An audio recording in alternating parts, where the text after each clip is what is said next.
Hi everyone, Bernard here with the latest Citizen vlog, and please thanks for joining me today. If you're new to the Citizen channel, please push the all subscribe button, that'd be great. Push the bell notification so you know when these little vlogs and look backs at cities past and cities present at times, obviously when there's more to talk about in the present, obviously, but little quizzes as well and various things to try and keep everyone, city fans, entertained. And please let your friends know about this channel if you enjoy it. Please, thumbs up's always great as well. It's nice to get views, but it's nice to get thumbs ups. It's makes us feel a little bit appreciated when we're talking to a camera and we don't have any real feedback. And any comments, please, comments are always welcome. It's great to get comments, and I'll try and reply to all the comments as well. Anyway, I was doing a recent Twitter on this day, and obviously I was looking, it's gone past now obviously, but the 9th of May 1978, and it was quite a significant date for, it was the testimonial for this guy, obviously a city legend. Obviously we're going to talk legends, aren't we? 1946 to 2011, Mr. Michael Doyle, or Mike Doyle, Mick Doyle as we knew him, was with us. Obviously, sadly, it's 8 or 9 years now since his passing, unfortunately. But he was one of the true city legends, wasn't he, at the time? I mean, he's of the time when I started to go to football. He actually played his first game for the first team in 1965. He was obviously an apprentice, and obviously he came through the city ranks. A local lad, I mean, a local lad to Ashton-under-Lyne. A little bit more on that later on. But obviously from Ashton-under-Lyne he was born, and he joined City in '62 on apprenticeship forms, I think schoolboy forms. Played his first game in '65. So was I there for his debut? I don't know. I started going in 1965-66, so I could have been there for his debut game. I'm not too sure. His debut main road game anyway. So. But it's sort of, I'm linked with it obviously, because obviously he's one of the guys I grew up with. If you can think about the belly and some of his, but you can't forget people like Mike Doyle, absolute legend. And of course we do have the connection now with Tommy Doyle, don't we? Obviously with the great, fantastic son of Mike Doyle's and Glimpardo's sons and daughters, obviously. So we do have Tommy Doyle to perhaps look forward to in the future as well. It would be great to see Tommy Doyle playing on a regular basis, wouldn't it? What a fantastic thing that'll be for an old guy like me who's obviously seen Mike in action. It's great. Glimpardo, obviously, it's great to see. It'd be great to see Tommy Doyle playing for City.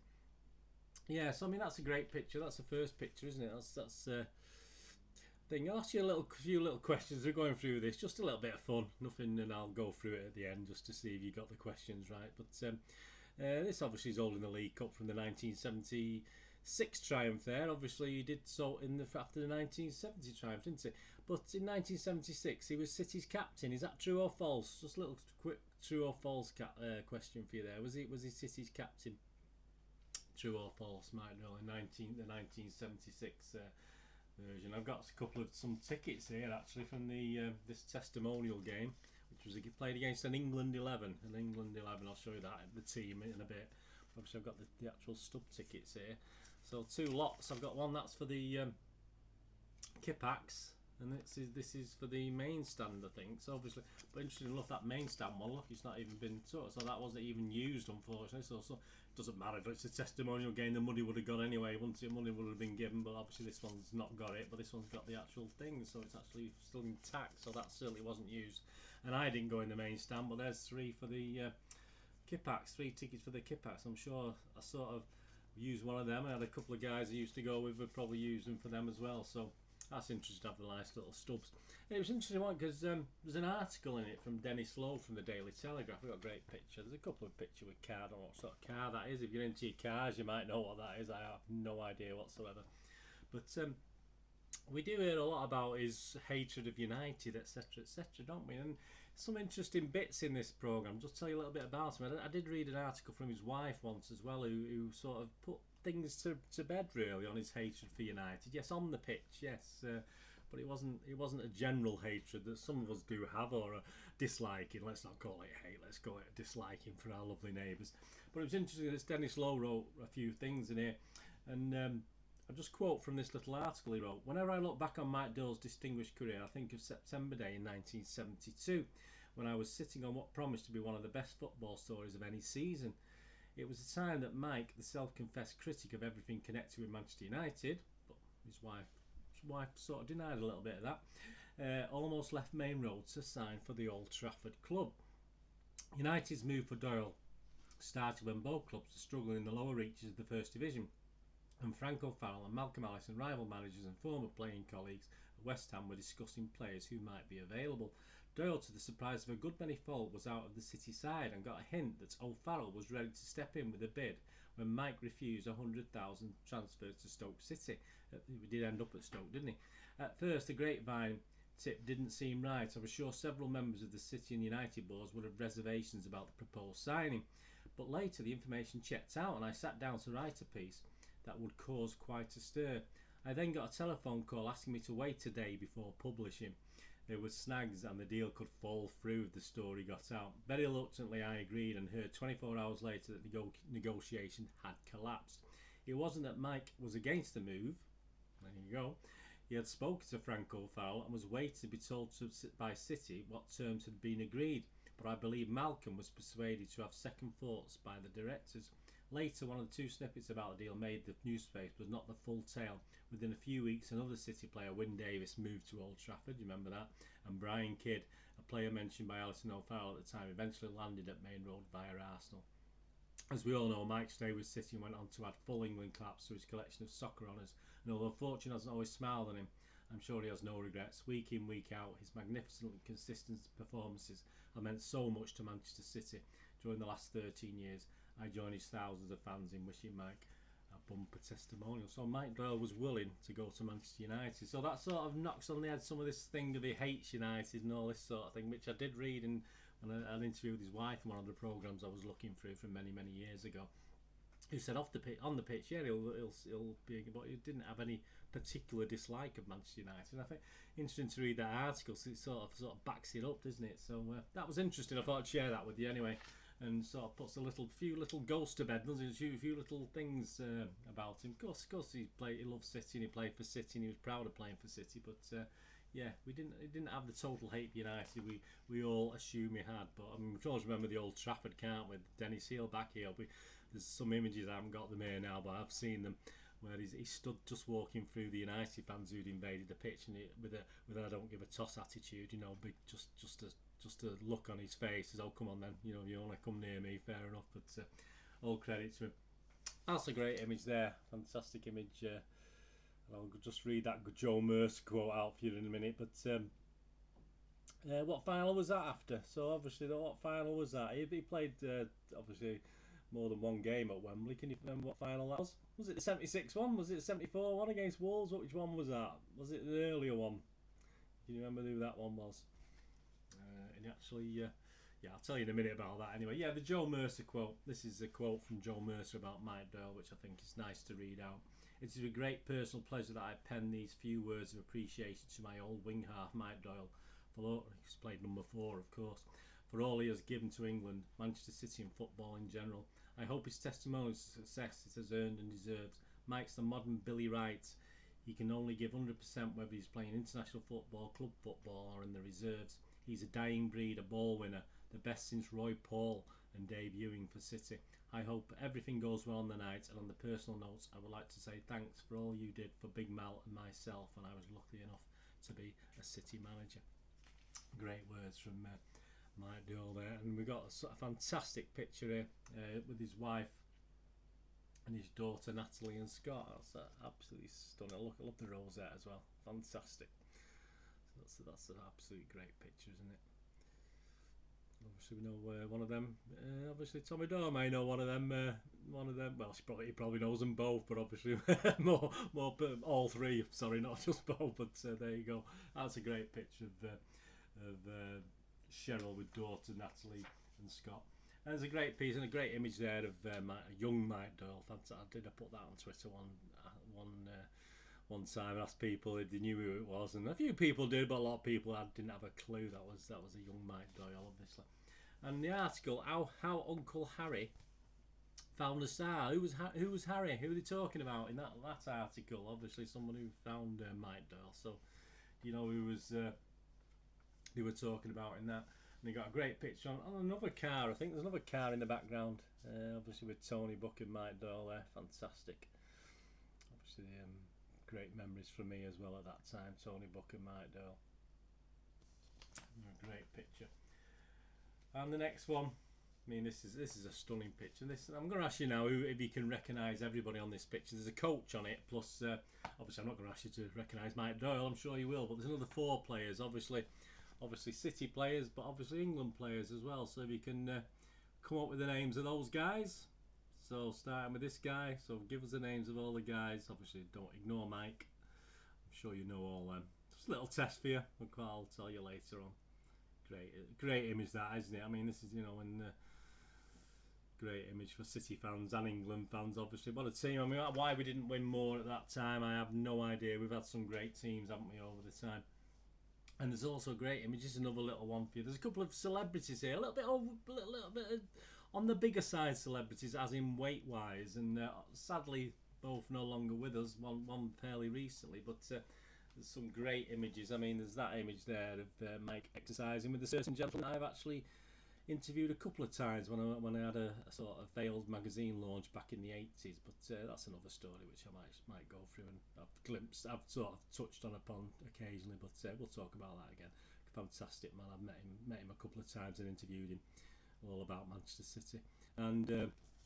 And there's the other one. There's another guy. Who's that? That might be a bit hard. It's not the same bloke. That's a different bloke. Can you think who that is? I'm not going to turn it upside down for you to make it easier. You might have to turn the screen upside down if you do. But there's a great image of the king in the background there. There's a king watching. But who's that as well? So you got this guy. Who's that?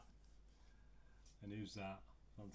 Fantastic images there of those two guys who, perhaps, let's be honest about it, did need to lose a little bit of weight, didn't they? And the great piece on 1968. They were the greatest City side, and obviously Mike Doyle talking about 1968. Just a couple of things from here. Mike Doyle is Manchester City's longest serving player and rightly regards the club's 68 league championship triumph as the most glittering moment of his star-studded career. For sheer drama, excitement and honest to goodness endeavour, that match will take a lot of beating, says the Blues skipper Mike. That's why Mike regards that as a dream game in every sense of the word. He's obviously talking about the game at Newcastle. He says, winning the title beats everything else. You have got to prove your consistency over a demanding 42 match programme, which he was at the time, and that is something no other club side in the world has to do. The English First Division is undoubtedly the greatest and most difficult prize of all to win. Wembley's a dream game too, but remember you'll get there by winning 5 matches, and that's no true test of a side out to prove its all-round capabilities. So yeah, he's talking about, obviously that was his obviously the Newcastle game and the 4-3 win at Newcastle. And obviously United actually lost, didn't it, to Sunderland. So City didn't even need to win that, but obviously it was great to win it, wasn't it? I mean, we would have still won on goal average anyway because United lost at home to Sunderland on the same day. And that was fantastic. So there we go. Which a couple of extra players. So this is a great image. Obviously, I'm not going to mention the players' names because you've obviously part of the quiz, but you know who those guys are, don't you? I'm sure you do. Fantastic images of Mike Doyle there. And the teams on the night, I mean, the actual testimonial. The City team was Corrigan, Clements, Nicky, Doyle, Booth, Keegan, Jed Keegan, Peter Barnes, Colin Bell, Brian Kidd, Asa Hartford, Paul Power, and I think Roger Palmer and Tony Henry were on the bench. And for England, a little bit of a red thought of thing to it. It was an England 11, obviously. Peter Shilton in goal was at Nottingham Forest. Dave Clement, who played for QPR, if you remember him. Alan Kennedy, Newcastle United left back. Brian Greenough, obviously was at Manchester United, used to play for Stoke. Dave Watson, playing for England. Gary Owen, playing for England for Manchester City. Steve Coppell was playing Manchester United. He later came to Main Road on a more permanent basis, well, only for a few days anyway. Jimmy Greenough, Manchester United. Stuart Pearson, Manchester United, all England players. Mike Shannon, obviously a City player then, but obviously playing for England. And Gordon Hill of Derby County, obviously ex-Man United, or he was Man United. So obviously he moved to Derby, or from Derby. I'm not a United fan, I can't remember, but anyway, that's Gordon Hill. I just remember him playing for United. And you had the wonderful Jack Taylor as a referee as well, the famous Jack Taylor as a referee. So yeah, it's a fantastic lineups for you to look at. As you say, obviously it's very northern based, wasn't it? I mean, there's no very few anyone come from the south to play for England or whatever, but yeah, it's a great team. I don't remember the score, I must admit. I didn't look it up. I just went into this raw, just saw the programme, thought I'll remember what memories I can think about it. So I hope you enjoyed that little look back at that. Anyway, I'll have just a quick go before I sum up on some of the questions, just a little little thing at the end. Obviously, Mike Doyle, was it true or false he captained the team at Wembley? And he said yes, he did. Of course, it was true. He captained the team at Wembley in 1976. I think he was the captain of the team anyway, so that was that. I mean, that's obviously 1970, is it? And it's against the 2-1 win against West Bromwich Albion in the League Cup final, where he scored. Our two defenders scored, wasn't he? He and Glyn Pardoe. So Doyle and Pardoe scored the goals. There's coincidences, and this is what you get in history, isn't it? And the Harry that found the star obviously was Mr. Harry Godwin, who became chief scout at City, or Uncle Harry Godwin as he was known. I've talked to him in a few vlogs about him in a couple of vlogs recently as well. Harry Godwin. And the players, of course, well, I'm sure you knew the players, didn't you? I'm sure you knew them. Obviously we've got Joe Corrigan, Dave Watson, Dennis Stewart, the coach, I forgot his name now, Bill Taylor, the coach, Mike Doyle, of course, and the wonderful Joe Royle at the end there. So great players on that England thing. And the celebrities, well, if I turn that the right way up, is it any better? It's actually Eddie Large. He obviously only died very, very recently, very sadly, as I'm recording this.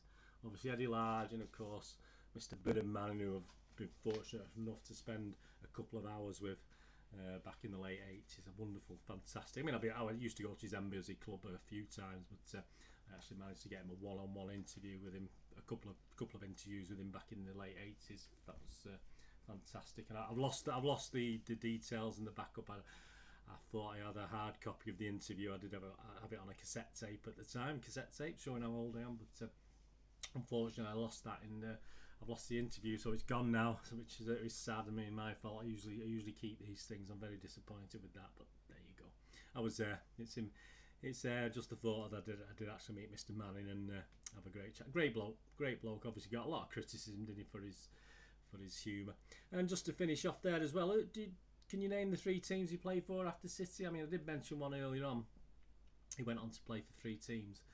I think the one I mentioned was Stoke City, but he also played for, have you guessed it, before I tell you the other 2 teams? Yeah, he played for Bolton and Rochdale as well, so he turned out for Bolton and Rochdale. Yeah, sum up really, a true blue on the pitch, obviously, and he still come back to watch City after he finished. He still came and watched City games. You know, not he wasn't there under any obligation from Manchester City. He just came as a fan to watch the City games. And as I said, he was born in National Line. He sadly died in National Line. Like a lot of footballers, even today, he was a heavy drinker at the time. Obviously, that was part of the culture, wasn't it? And sadly, he passed away after several weeks in Tameside General Hospital of liver failure because of the heavy drinking. On 27th of June 2011. So very, very sad. Still very much missed by us, and obviously I'm sure by his family and friends, etc. Yeah, so rest in peace, Mike. That was great. You know, it's great to just go back and look at that, and I hope you appreciate and enjoy. Yeah, because we can enjoy his life, can't we? It's sad when someone dies, but we can enjoy all the good bits about it, and what he meant to us, what he meant to me personally, because he was obviously part and parcel of my whole life, really, in a way. I mean, not on a personal basis, obviously, but from my first games in 1965-66 when he made his season debut to when he quit City, etc. And obviously this testimonial, I was there that night, and great player, fantastic player. Only six caps for England, one as sub, which wasn't a lot, was it? In fact, I think they were in the 76-77 season, around about that. So he deserved far more than that, to be honest with you. 6 caps. He had a couple of under 23 caps as well, but fantastic player. But great shame. There you go. Hope you enjoyed that. Anyway, thanks for watching. Please follow me on Twitter for all the latest City news, and if you're into your movies and TV dramas, I do lots of reviews and specials on what's on TV, cable and normal free view channels. So please follow me on Twitter at nostalgia_movie, or on at Charles Dineen, Dineen spelled D-I-N-N-E-N. So both accounts are linked. You can follow me on both or either, it doesn't really matter. I'm on Facebook at Burn Dineen with links to moviegamenostalgia.com, my little day job, my little website where I sell rare and old DVDs, movie posters from the 90s and 2000s, and board games as well, sort of retro, more the retro board games. But if you can spend a couple of minutes to have a look on there, moviegamenostalgia.com, thumbs up for you, much appreciated. Anyway, thanks for joining me today. I'll be back soon with something else. Hopefully you can join me again for something in the near future. Whatever you're going to do the rest of the day, have a great one. look after yourselves, look after your friends, more importantly look after your family, and hopefully I'll see you all again very soon. Thanks for watching. It's Bernard saying goodbye for now.